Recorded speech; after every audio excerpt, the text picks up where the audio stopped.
Welcome to the Tillamook Bay Community College Library. My name is Luke and I'm the librarian here. And the goal of the library is really to support you in your college studies. We should have resources that can take you all the way through the research process, and that's sort of the goal that we shoot for. This will be kind of an overview of sort of the resources that you have available here as a student, and we'll be kind of taking you through various parts of the library.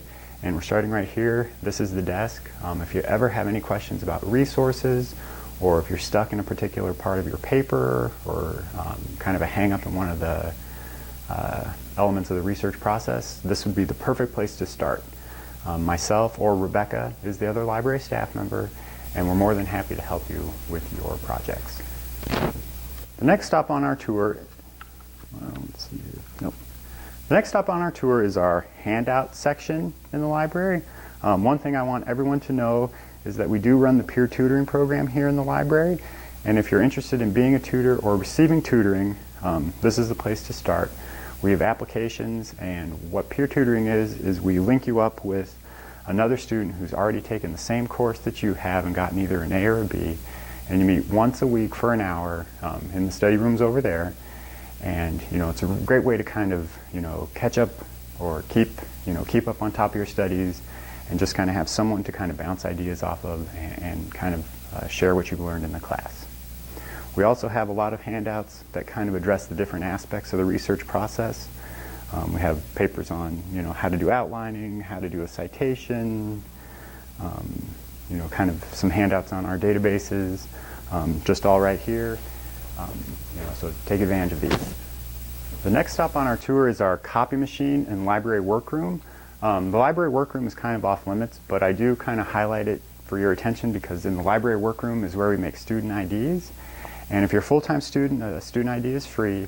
If you're a part-time student, it costs $1. With your student ID, you can ride the bus for free.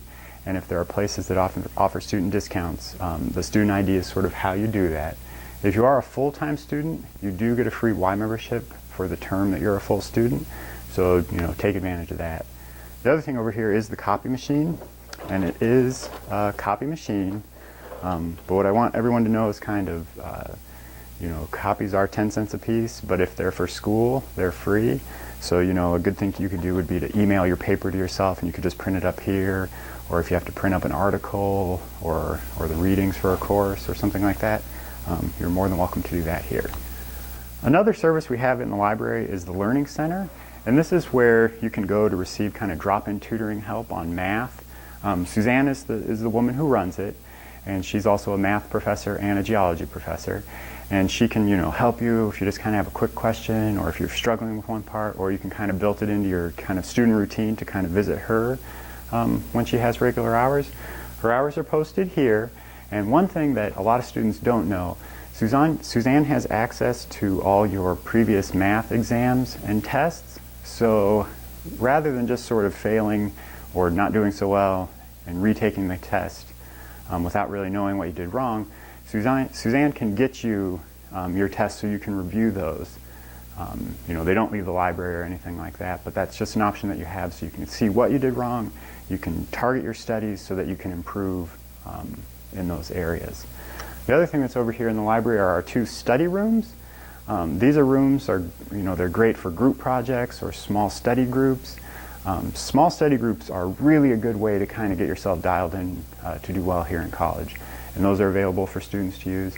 And we also have a lot of tables here in the library. We do, it's not silent here in the library, but we are one of the quieter places on campus. So definitely, take advantage of kind of the study spaces that we have for you to use. The library also has several computers for students to use. We have 9 throughout the library, and they all have Microsoft Office, the 2010, 2013 version. We also have Photoshop, a scanner for you guys to use. So if you're ever struggling with your, computer needs, we certainly have these here for you to use as well.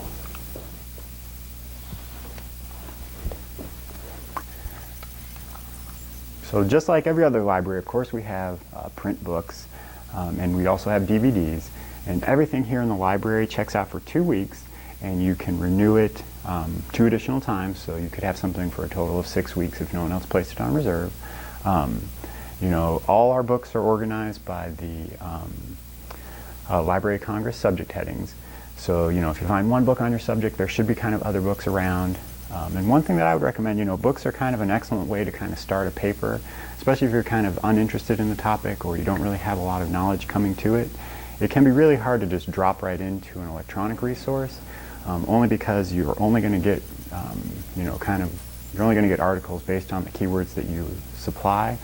So so books can be a great source of kind of those, background knowledge, so you know what the specific articles are talking about. It's going to give you some keywords to search for.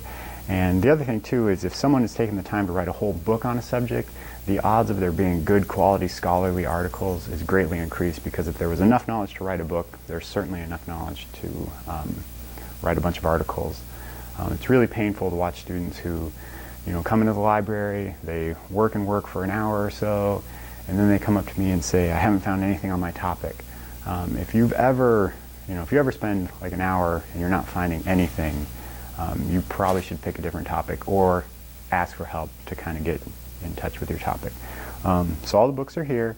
The one thing that I would always recommend, if I was going to use a book on a paper, would be to make a photocopy of the title page and the verso, because that's going to contain all the information you need when you're putting together your works cited page. And a big component of collegiate work is making sure that you're properly citing your sources and giving the ideas proper attribution or something. The other thing about using these books, if you do find yourself reading like a 500-page book for a 3-page paper, that's not really a good use of your time. All these scholarly books, of course, have a table of contents, which we're all kind of familiar with, but they also have an index in the back. And the index is just an alphabetized list of all the topics covered in the book, along with the page number. So it can plop you right into the chapter or section that you need, and you can get that information and add it to your paper and keep moving.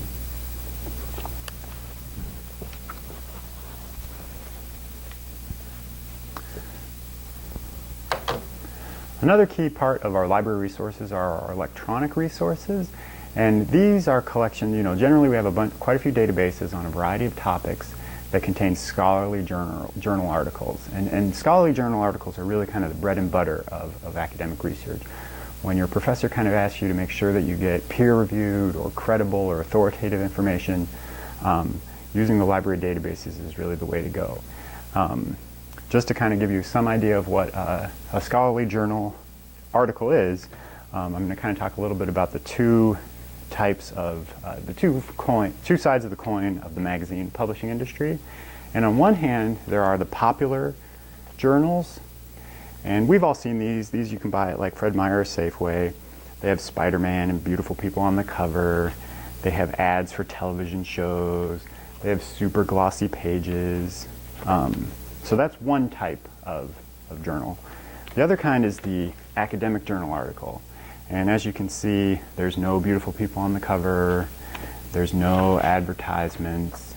The pages themselves aren't particularly glossy. However, these contain kind of the bread and butter of academic articles. And these are perfect for using in an academic paper. And while we don't have a lot of physical journals, we do have quite a few electronic journals, and that's what I'm going to show you how to do next. So the way you access the library's databases is to go to the college's website, and right in the middle is the tab for library. And this will take you to kind of a link of all the resources we have available. So you can see it talks about our services and our hours of operation. You can also kind of print up any of the handouts from the handout table. But on the databases page is what I'd like to call your attention to. And this just brings up a complete list of all the databases the library subscribes to. It's just alphabetical order, so I would encourage you to kind of play around and look at it. All of these can be accessed here on campus. They can also be accessed from home as well. So if you are at home, it's these links on the right-hand side. If you're at home, it's going to ask you for your student ID number and the last 4 digits of your telephone. If you ever have a problem with that, just give us a call and we can change your account real quick and get you going. The two that I would recommend starting any paper in is Academic OneFile and Academic Search Premier.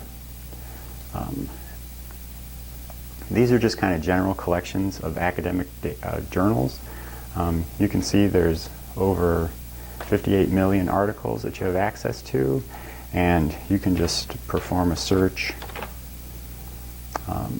Right away it's going to tell you what the publication was, when it was printed, how many pages it is.